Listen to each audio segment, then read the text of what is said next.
It's like most people are still eating their lunch. Anyway, welcome back for the afternoon session. We've got a number of extraordinary presentations and two fantastic panels. So I'd like to hand over the stage to Ben Pitman, who we're on the same flight from London together. Over to you, Ben. Good luck. And half an hour, perfect. Great, thank you so much. So I'm going to be talking about the rise of the cyborg tech lead, because we all have to talk about GenAI, because obviously everyone's talking about it. But the real thing that I'm talking about is jobs and roles. And I think a lot of people are confused and worried, or on the other side, super excited about this. So I'm going to look at some of the topics we discussed earlier, about hype, and about how we can forecast and try to predict what we think is going to happen next. And as people in the tech industry, whether we're software engineers or other ones, but centered around the tech lead role, what that might mean for us and what we should do about it. So just a little bit about my background and the perspective I'm looking at this through. So I work for a consultancy. It's called Kinnecarta. This is my first time in Pristina, so I'm really happy to be working with and meeting the new colleagues that I've been working remotely with over the past year or so. You know, we've got offices all over the place. All of these people, whether they're engineers that I've used to be working with for years in the UK, or whether they're my engineers over here, we're all thinking about this, starting to use this, and starting to think, well, how is this going to really change how we work? So recently, I have been working on red logo clients only. So I've been the tech lead for Santander UK's most important retail banking channel. So their mobile application, and also doing some digital transformation with helping that company to work better from within. And I've also just started working for Toyota, doing some work with them around payments and things like that within Europe. So, starting with a bit of a definition, you probably all know this, so apologies. So GenAI, artificial intelligence capable of generating text, images, or other media. Tech lead, I'm using my own definition here. It seems to be becoming fairly standard in the industry, but just to separate this out, when people start in their careers, they often have to be in a specialism. You know, you have to show value in one area first, and then as you start to develop, you can then say, well, which way do I want to take my career? Some people take it towards, you know, continuing to be a specialist, just getting deeper, for example, like back-end Java engineer. Some people want to go into line managing people and look after people's careers and that side of things. And some people might want to become what I'm calling a tech lead here, really helping get from an idea all the way through to release and support, making sure that whole solution, all the tech behind that, is delivering value for the company or for whoever you're building it from.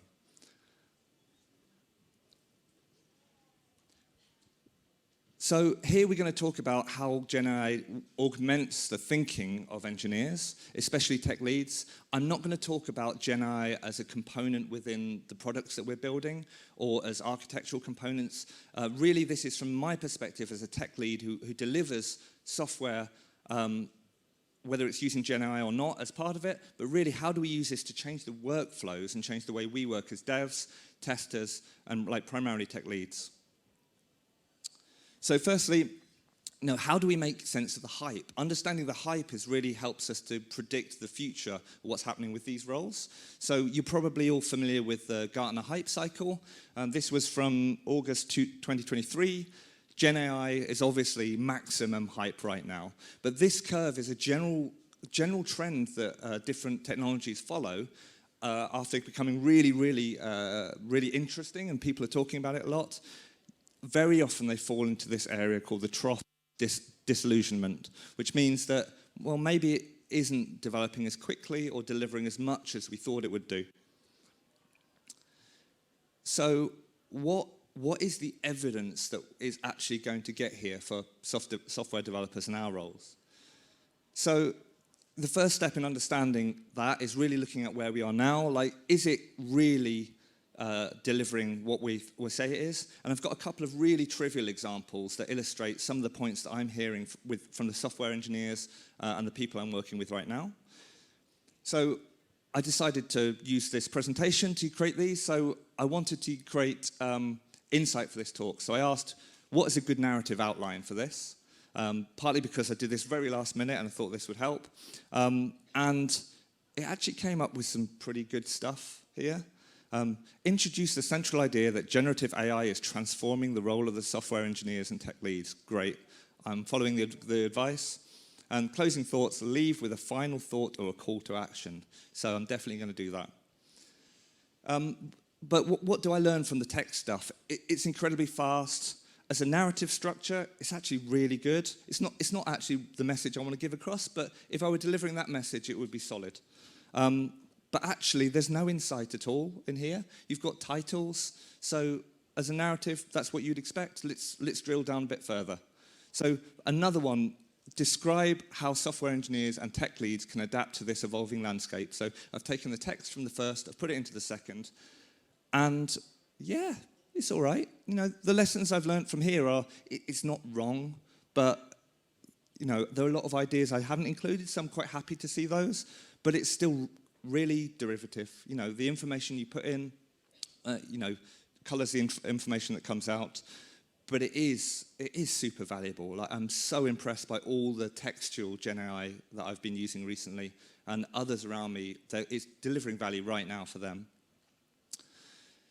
When creating images, I thought, what's the image that I have in my head? The ultimate generalism is Swiss Army knife. I thought, let's get a person and a Swiss Army knife, and I'll create this prompt. I want somebody wearing a red jumpsuit with a Swiss cross on it. I want them to be, instead of hands, they're metal implements of a Swiss Army knife. This is my idea here. And I tried, actually, I spent hours wasting my time doing this. This was one of the best results. What I found along the way is, whenever you say person, it pretty much means man. So you're getting a huge amount of bias that's coming out. And it's really, really hard to combine different elements.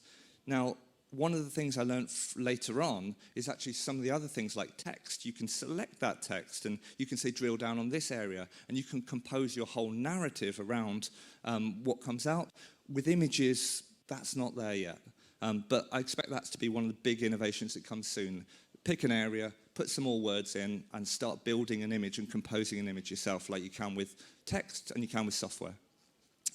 Other things, well, if it's all men, let's generate some images of women. I chose the word kind here because I didn't want something really overly sexualized. I wanted to show something that would show my idea. And I found, you know, this image it feels a bit better. It's still a bit scary. And I realized, you know, the big lesson here that kind means old. Everyone kind is old. So again, a lot of bias coming across. We will see bias when we're doing the things for real, but this is something that was coming across there. And I also, you need to try different models. So I use Stable Diffusion, I use Midjourney. Like, you really get a feel for what works and what doesn't. What about code? So the real subject. So I've got some trivial examples. My engineers are developing, using GenAI to develop some code. I love test-driven development, so I thought, let's generate the tests first. So generate tests for calculate how many weekend days between two given dates. So something quite simple. And yeah, it was super interesting because like, it did so much of the work for me, but you know, there are a couple of issues here. You can see it's not quite got some of the logic. It's all done through statistical association rather than really understanding the logic. And also, where are the rest of the tests? There's a huge amount missing here. Like, I would expect some stuff around leap years and things like that. So, really good start, but there's stuff missing. And what if I then get it to generate the code? So generate the tests for the function that we've, generate the code for the tests we've just written. And I'll give you a moment to read it for all the software developers here. What do you think of this code? Form the opinion in your mind.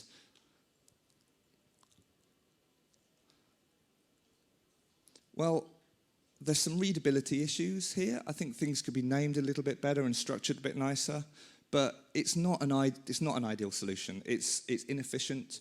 It's in linear time. The longer the date range, the longer it takes to compute. Whereas you can do this in fixed time, in constant time. And I was talking with my software engineers, and they say, oh, you need to tell it to write good code. You know, if you write good code, it will generate good code. Oh, I didn't realize that. Yeah, why do you have to tell it to write good code? Surely it was going to do that. Anyway, you know, you wouldn't stop there. You could iterate and create a good solution off the back of this, but it's such an amazing place to start. If I were to be really negative about GenAI, I would say GenAI helps us get to the wrong solution much faster. This is one of the images that came across of this tech lead. It doesn't look very human. There's no cross on it and things like that. It's pretty bad. But if I was going to be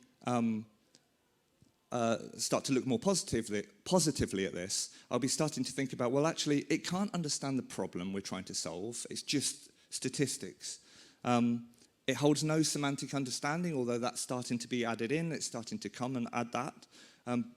And we're really far from a general AI. So the role of people in this is still incredibly important. And if I were to be more positive about this, I would say GenAI helps us to get part of the way there much faster. So how do we understand how people get involved with GenAI when we're using it in our workflows? And the way I think about this is GenAI raises the floor for everyone. So if we want to raise the ceiling and we want to compete and stay relevant as people who are working in this industry, it's up to us to raise the ceiling. And some of the takeaways that I'm going to be giving on the rest of the talk are specifically the things that I think we need to do. So just before that one, with that trough, there's a question like, will we head for another AI winter? And where we don't see improvements for a while? I don't think that's going to happen. I do think we are going to head for another trough of disillusionment. It's going to be a bit slower as people realize where we are and what you can't do with it. However, it's really valuable right now, so you need to take action right now. So this is the mental model that I have for how we're going to use this, not just as software engineers, but knowledge workers in the industry. Like, we need to be using it around generating, putting in knowledge and generating advice. We also need to use it in different ways to understand the problems we're trying to solve and in order to create the solutions. So I'm using the Design Council's Double Diamond to help inform my thinking here. So conversational knowledge base. As individuals, you probably keep notes and have a notebook. I think it will be really important for us to start building our own conversational knowledge bases on our own models. Play around with that for yourself. There'll be lots of software coming up that makes this a lot easier. But also we need to do it as an organization. Build in the skills and the capability advice of your organization. You will be working with really, really smart people that solve specifically the problems that your organization solves. If you can make everyone in your organization as good as your best people, because your assistant GenAI is helping with that, this organizational knowledge base is incredibly important. And then try and, in that workflow, make sure as we're consuming this, as we're working on these things, can we build curation and improvement of that model into the consumption so that it isn't hard? There isn't someone centrally saying, that's a really good way of doing it, that isn't a really good way of doing that. We can test and learn as an organization and improve the way we think and improve our skills collectively. We're going to be building a lot more of this stuff in lieu of actually having standardized solutions. We heard from Microsoft earlier. A lot of their tooling is really exciting for me, but the conversation about user experience is really, really key for this. So we will design this and build this around those users. And I like to think of this as taking a mesh approach. Some of you might have heard of the concept of data mesh. It's not as scary and complicated as it sounds. It just means you own different areas of input and you own different areas of output. You create your organization around those. And I think it's going to be the same with knowledge bases. We will have different teams curating information that goes in and curating their area, making sure that the intellectual property of Santander doesn't go over to the Toyota team, for example, and putting in just the techniques and things that I'm allowed to. But then we'll have individuals in different practices, so engineering, sales, really building up the knowledge base and the skills in their area. So I'm really excited to be working on this within our org. So the first takeaway, and I've got a list of these at the end, is like really, really think about, second takeaway, create your knowledge base and curate it. Do that as individuals, but do it as an organization as well. A number of these things, again, I'm not going to dwell on this. You've probably heard of this. You've probably read loads of articles, summarizing the brief, understanding the problem you're trying to solve. User story creation. I've heard a number of people talk about how they're doing that at the moment using GenAI. Cutting up the work and prioritizing it to make it really easy to deliver. And then, Copilot for TDD, BDD is really, really powerful. And then thinking about solving the problem, again, you'll have heard of these things: data generation, rapid prototyping, pattern recognition of the products we put into the market, and general analytic interpretation can be really, really powerful. So the third takeaway is we need to really intentionally integrate GenAI into our workflows. You will have heard this. ChatGPT told me this as well, so it must be right. So think about all the different steps about when you try and understand the problem that you're trying to solve, when you're trying to understand the solution that will deliver that problem, when you are needing to find advice on how to do anything. That mental model is how I'll be thinking about my workflow and which points can I use GenAI along the way. And a lot of that will be chosen for you because the tools you will be put in front of you will have GenAI built in, but there will be other areas. And if we think more intentionally about this, instead of it being scary, we can make sure that we are relevant and we can compete with other people. But I think as software engineers, we need to be really honest with ourselves. We prefer to write code rather than read code. The amount of times that someone said, rebuild it from scratch, is often laziness. It is not because it is actually better to rebuild it. Very often, rebuilding it from scratch has so much waste in it, and you forget how much tacit knowledge went into building a solution.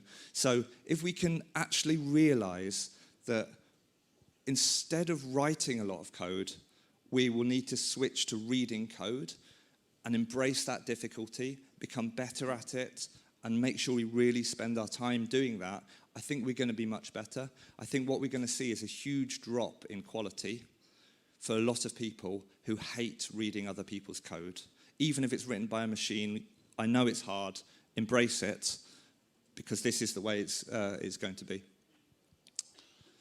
So looking at predictions, I think, well, what's the inevitable conclusion, apart from, the world being destroyed by AI superpowers? Imagine it ends up in a good way. What's the inevitable conclusion, the end game for this?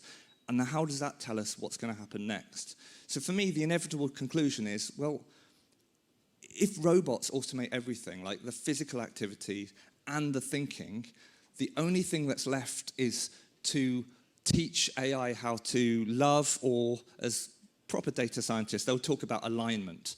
Can we teach AI to align to the needs and the values that we have as human beings? Way off in the future, that's what the role is going to be. And that is the ultimate generalist role. There's no software engineer, tester, product person, delivery person. There is an alignment role there. Now, if that's the inevitable conclusion, it's really important to understand that this technology is not just affecting an individual role, this is affecting all roles all at the same time. So sometimes leaps in technology, they only affect one area. The improvements or the rapid change in generalization is going to be so much faster than we've ever seen, because it's going to affect every single knowledge worker role that we have. So again, going back to the hype cycle, we see an increase in generalization of roles when technology starts to come out of that trough of disillusionment. So I used to work a lot with video, so the people here will be able to understand what's going on here. The rise, what we see is we used to have specialist roles of director, producer, camera person, editor, and in certain situations, in complex situations, you see that. But there's a much more need now for a generalist role, combined director, producer, camera person, and editor. And that was really painful change within the video industry. Now, we've seen similar things in the software engineer industry with front-end dev, back-end dev, database analysts. I don't really meet many of those very more these days, or specific infra or ops people. And we're starting to see a lot more around these full-stack developers. Now, what's interesting with this one is it's a pendulum that's swinging backwards and forwards. Before we had single-page applications where front-end tech was really complicated, pretty much like all web developers were doing back-end and they're doing front-end. But when we realized what we could do with the improvement of the web, suddenly you got more specialism again as these single-pages apps climbed up the hype cycle. And then as they started to come back down again, we got much more generalization again. How do roles generalize? Like, what's the best way to generalize? Why should I combine that role and that role? Well, before you used to have roles that would deliver part of this value stream. So from idea through to release and support, you'd have stop and start roles here, solution architect, and then you'd have roles that would stop it. So solution architecture would try and drive things forward by designing a solution. The enterprise architect would stop it and go, whoa, whoa, whoa, that's wrong. And then you'd have a back-end developer, and then a front-end developer, and then a tester, and then you'd have a bunch of people infosec saying, no, no, no, no, you can't do that. And this is kind of how a lot of how things worked. You had narrow specialisms over smaller parts of the value stream. And as we started to develop, what we ended up was actually flow methodologies and culture like DevOps and continuous delivery started to say, well, actually, if we had roles that owned more of that value stream or as much of it or crossed over and had less stop and start, we would deliver more value faster. So you see this broadening of the roles like across time, and you see the broadening of those roles across multiple different skill sets as well. And what you see is a real shrinking of a lot of these risk functions that slow things down because you bring the responsibility of these things into the team and you allow things like automation to allow the teams to do it. So we end up moving much, much faster. So thinking about the value stream, that's one way of saying a role might generalize in this way, as well as generalize multiple different skills.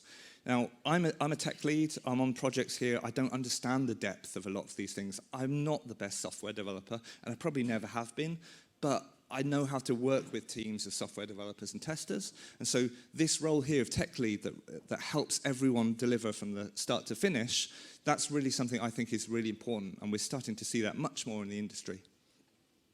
Now, so takeaway number 5 is like we, in the industry, we need to identify and embrace generalist roles. We need to look at, well, what do we think is the next generalist role? One of the things I think about is our delivery people, agile delivery leads or scrum masters and our testers. I think there's going to be much more crossover of that as we start to see more continuous integration and continuous delivery. That's something that I think is going to happen and is fairly inevitable within the industry. And so where does that take me with an overall thought on this one? So again, if GenAI raises the floor for everyone, what do we need to do to raise the ceiling? The takeaways that we had are, create your own personal knowledge base and the knowledge base of the organization, and make sure you build curation of that into your workflow as well. Intentionally integrate GenAI into your workflow and the colleagues of those around you. Embrace the difficulty of reading rather than writing. And identify and embrace those generalist roles. Not everyone has to be a tech lead. I know that maybe it's that role in the end of the ultimate alignment role is going to come, but at least have a think about within your specialism what the things are. Moving full stack. We're going to see a lot more of that. And I want to leave you with a final thought. This is really scary. If we want to talk about how we want to teach machines, teach AI how to love, I think we have to worry about the people around us who are scared of that. We need to teach people how to love AI and the machines, because the people who don't come along with that one are really going to struggle. And I know I have older relatives. They struggle with technology as it is now. AI is super scary for them. They don't understand the things that you understand. Think about the people around you who may not have access to the thinking and the people around you, and be really patient with them. Because we have to be kind in this world, and I think we want to bring these people along with us rather than have them push back. Thank you very much.